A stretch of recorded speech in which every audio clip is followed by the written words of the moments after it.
better jump in the shower and have your breakfast quick, otherwise you're going to miss the bus. I feel like dying. Oh, Matt, you're going. You've got a math test today, you can't miss it. I don't care, I'm not going. Come on, mate, put some effort in. Your last school report wasn't that great, and your grades been getting worse and worse. Get off my back, Dad. Matt, this is not an argument. You will be going to school. Now go and have a shower. I'm not going to school today now. Piss off and leave me alone.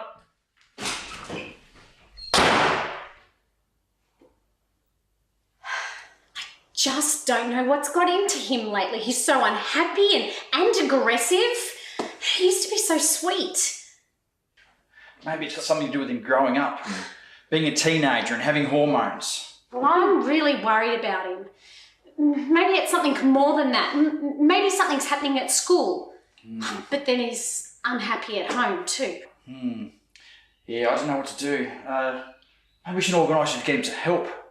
Well, I spoke to the school counsellor last week. He said if the problems persist, maybe see a psychologist. It can't hurt, especially if it helps him get him out of the space where he is now. Well, he suggested headspace. Maybe I'll give him a call now and book an appointment.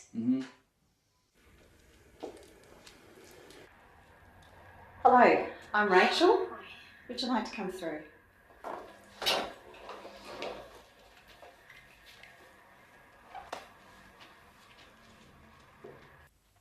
Come in. Take a seat where you're comfortable.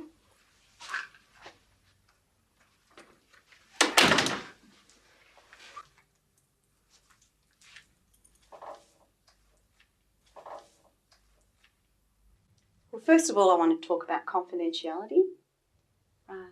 Everything we talk about is confidential, which means I'm to keep our conversations to myself, except if I seriously think you might hurt yourself or someone else.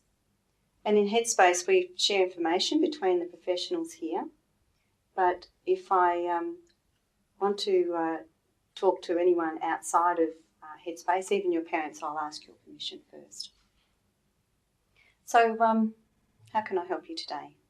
I feel as though Matt has been really unhappy lately, both at home and at school, and today's the third day in a row that he's refused to go to school. I'm not at all happy talking about it.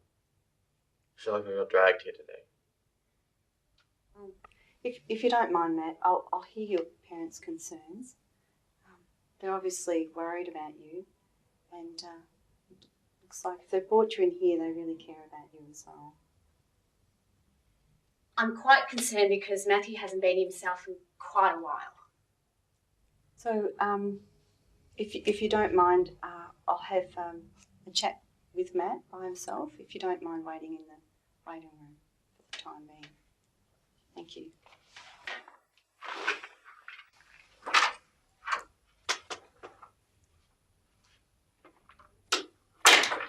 Matt, now that your parents have gone, could tell me about your concerns. I just haven't been feeling all that happy lately. What does feeling unhappy, what's that like for you? I just feel really pressured at school.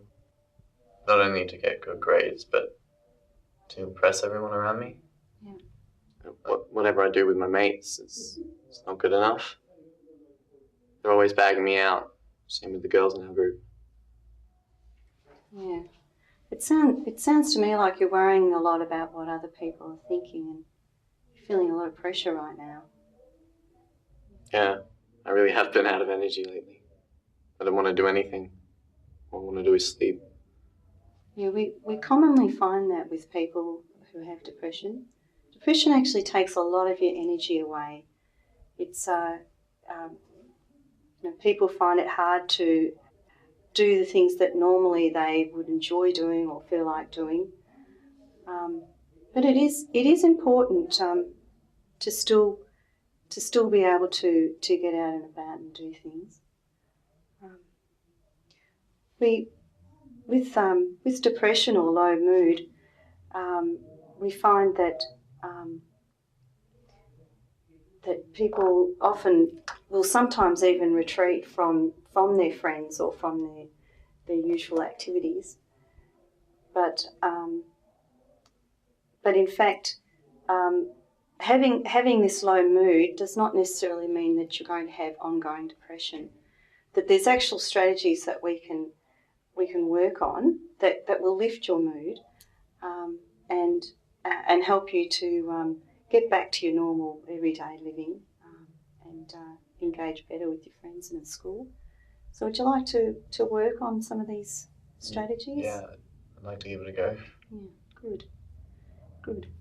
So one of the things we'll talk about when we're doing sessions, we'll probably talk about quite a lot of things, but one of the important things to be doing is exercise. Even though you may not feel like being active, if you can push through that feeling, you'll find that you feel better afterwards. Because particularly doing some vigorous exercise like going for a good walk or jogging or sport or going to the gym or something like that, it actually increases the feel-good chemicals in your brain.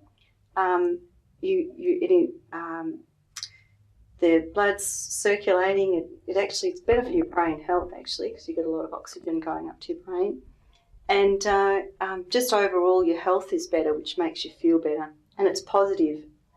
You feel a bit more positive about yourself generally afterwards. Sounds like it'd get me feeling a bit better and out of the bedroom. Yeah, well, that's right. Yeah, get out of the bedroom.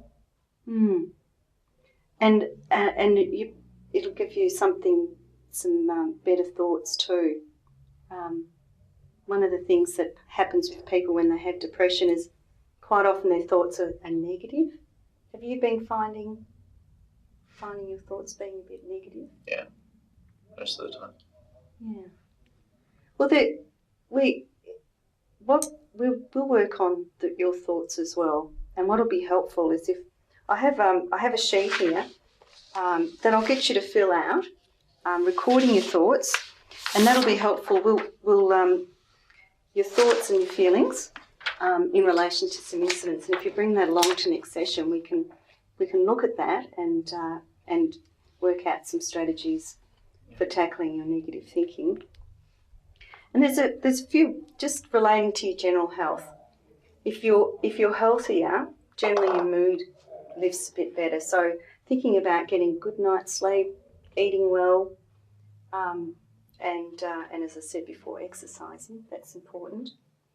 The other thing that is to be mindful of too is when you're listening to music, to be listening to the kind of music that actually will cheer you up, rather than listening to music that makes you feel down or sort of enhances your low mood. Because people often, when they're feeling down, want to listen to music that actually makes them feel worse. So be mindful of that as well. So I will be asking you to do practice some strategies at home. Doing the practice actually helps you to bed it down as a new ways of doing things. And if you're prepared to put in this work, I think you'll find that you'll get benefit more from our sessions. So you happy to do that? Sounds great. Good. All right. Well, I'm looking forward to working with you, and if you're happy to come back, we'll make an appointment in a fortnight. Yeah. Good. If you are going through a tough time, speak up. Help is available if and when you need it. Remember, you are never alone, and you will get through this.